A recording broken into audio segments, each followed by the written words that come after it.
ururka la sinaan iyo cadaalad waxaana ka soo ka codeeyay ayl anigu ma codaynay waa loo codeeyay anigu xataa ma codayn waa loo codeeyay marka dad baa soo doortay dadkii soo doortayna waxay tani u tahay guul iyo in aan anigu intaan soo taaga aan raahdo generalka booliska kana waa qaldan yahay maadeer baan nahay dowladda laga kaxay wasiirku waa qaldan yahay waxa uu ku hadlay waa laga daba tagayaa in dadku ay gaaraan guul ayagu codkooda iyo awoodooda kula yimaadeen aniga dad badan oo aan saaxiib nahay oo Axmed Ciidin leeyahay ugu horeeyay baa subaxdii markii la soo doortay aanu isu nimid markaasuu wuxuu igu yiri wariya adigu waxa uu qeylinayso inta u dhan lahayd ma waxay ahayd ina xubin deegaan qaatid jaga ka sarreyso dalka imaanaysan bijirin baan jaga ka sarreysa oo taa ka damayn doontaan bijiri doonin sababtoo anigu waan dareemayay inaan dawladda ogolaan doonin inay qabsoonto golayaasha deegaanku aniguna waxaan u galay inaan markaanti ka ahaado aan meel walba isla taago iraahdo warnimayahow anagu qolada la inqilaabay baan oo deelixdan sagaalkii nimankii la inqilaabay oo maayirkii degmada Cabdullaahi Dheera wuxuu yiri anigu maayirkii xaq ahaa baan ahay oo la inqilaabay marka anigu hadda waxaan u soo galay meesha wax kale ma aha shaqana ka heli maayo lacagna ka heli maayo gudoomiyana ilka noqon maayo laakiin waxaan u soo galay inaan shuhud lacayaan ka ahaado markaantigii goobjoog ahaayo laga wareysanayay meeshaas markii ay gubanaysay marka tan kaleetana waxa weeye su'aashii aan u soo noqday meeshaan guul bay ahayd ummadda Soomaaliyeed u soo yeetay Puntland ma reer Puntland gaar ahaan bay ugu soo yeetay reer ayl gaar ahaan bay ugu soo yeetay laakiin ummadda Soomaaliyeed bay ahayd mid u soo yeetay waayo waxa kani horta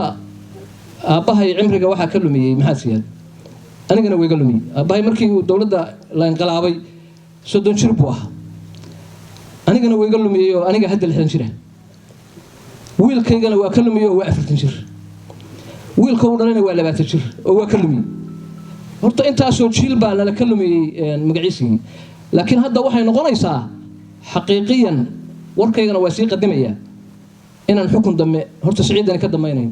waxaan aaminsanahay inuu hadda goortu soo noqdo xamar wax ka soo waayo oo oran doono waa kororsaday waayo wuxuu diidayaa ma jiraan farmaajo kororsaday hadda hal sano buu ku jiraa oo uu kororsaday oo boobay muxuu kaga duwan yahay walba nool maadeer muxuu kaga duwan yahay annaga reerka iyaga aan naqaan moogtay reer Puntland waxaanu nahay reero ogol in la fuulo aan laga digin waxaan ogolaysiina waxa weeye wacyiga lagu jiro waayo dadkii baa wuxuu noqday markaan anigu war sheego hadda oo dibadda laba aan baadarnaa baa iga hormaan soo xukuleen maxaad madaxweynaha u taabat war maxaa saa u yeesha war madaxweynaha inaan taabto xisbigaas jagada u hooseysa Soomaaliya waa consul xubina waxaan u doortay inaan intaan hadlo afkayga aan iraahdo ana adal xubin u aho dad baa ay soo doortay dadka Puntland degan oo dhan baa ay soo doortay wixii aniga qabtana waa magaciisaya anigu horta aniga nabadoonku xabsigaan ulinta ku soo xabnaa anoo dabaqaadyo doo hadlay iyo rag kale oo badan marka nin aanu ka gabanayno ma jirto waxaan idin sheegayaa caawa soo maaha dalku wuxuu u xiran yahay oo haysta Cabdiraxmaan Faroole anagu ilma adeerna dalku ninka uu xiran yahay waa Cabdiraxmaan Faroole wasiirka arrimaha gudaha Maxamed Dhaban Cabdi ilma adeeran hayba noo xaqiijiyo anagu 20 nin in Cabdiraxmaan Faroole uu diiday in ay laga qabto doorasho wasaaradda arrimaha guduhuna waxayna tiri priority-ga ay ilbaano inaan iyada qabanno ma qabanayno waa mahadsan tahay